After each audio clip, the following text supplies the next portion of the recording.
Upon starting Barbuta, there's a couple things you'll immediately notice. The knight is slow, his jump is limited, and striking enemies provides no visual or audio feedback. You can wander for minutes while making absolutely no progress, besides for talking to bean men who give cryptic hints and sell trash.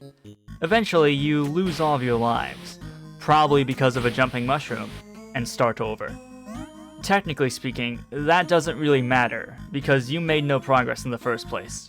Still, I assume this is when most players will say, okay, next game. This is the first lesson of UFO 50. You might not like every game, and it's okay to try another. After learning this, many will end their Barbuta adventure right here, and move on to many of the more accessible titles.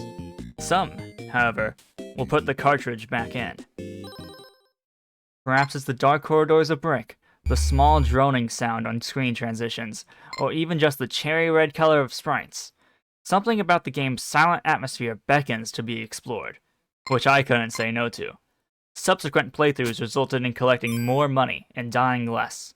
These small victories are exciting, albeit not revolutionary. No, the true appeal only comes upon realizing that this wall is not real. Around every corner, a new secret is waiting to be discovered, each one putting you a step closer towards liberating the castle. The effects of most items aren't immediately obvious, making it all the more exciting once you do figure them out. The slow and subtle mastery of Barbuta is where the fun lies. Beyond your physical possessions, the biggest form of progression is knowledge.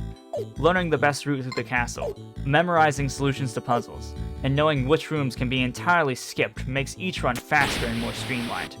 Yes, death takes away all of your items, and yes, that feels bad.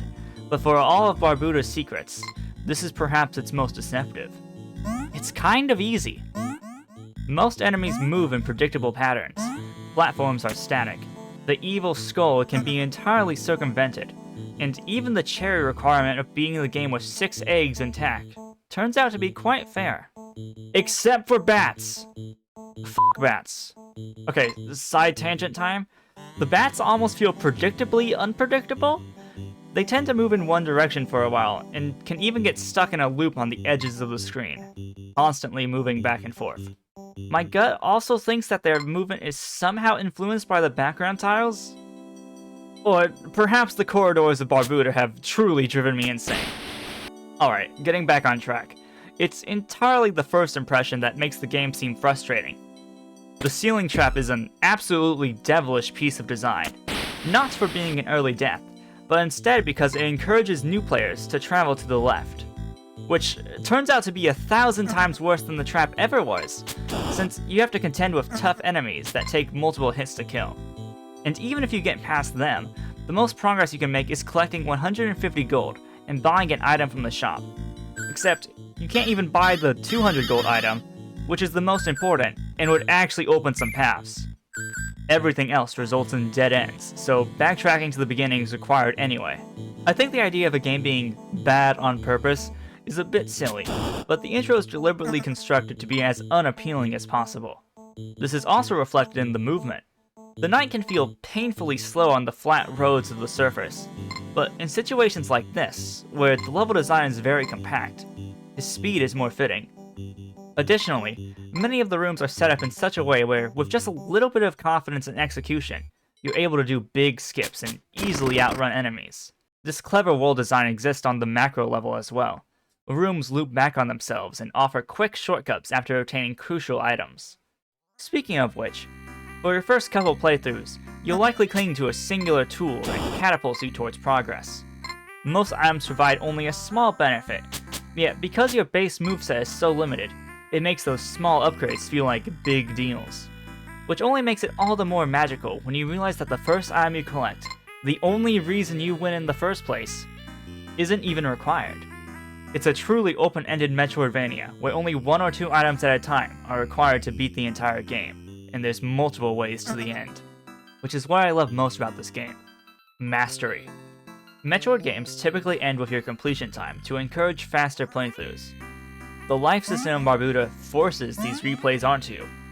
Initially, it's another example of how the game is overly abrasive, but in practice, It allows users to actively put their meta-knowledge to the test during the game, by carving out the most efficient pathways, and using solutions to puzzles early. Even after beating the game, the cherry requirement pushes the player towards one last display of their knowledge, where it's possible to win in under 6 minutes in a sort of mock speedrun. Going from being overwhelmingly lost towards making progress, to finding alternate pathways and optional secrets, to finally speedrunning the game is a very satisfying progression. You could argue this form of increasing your skill can be found in literally any video game ever, but what makes it especially effective here is how the archaic live system combines with the open-ended exploration to force this development upon you. If there was a traditional save system, it would be much easier and even shorter. You would also lose out on that sense of meta progression, which makes the entire game work. If it was any longer, this design might overflow into frustration, but considering how easy it is, and the fact that even an all items run can be done in under 20 minutes, I don't think it's an issue. Barbuta certainly isn't a crowd pleaser, but it's specifically the points of friction that made me fall in love with it. Wandering through the atmospheric castle while figuring out every individual secret was one of my favorite experiences this year. If you gave up during the intro, I implore you to give it another chance. I already showed one secret, but here's another hint. There's a second secret in the slime sewers, which is very, very similar to the fake wall, and if you can find it, you should be able to go all the way. You got this. And if you're a freak like me who really, really enjoyed Barbuta, you should play Mooncat next. Like and subscribe. See ya.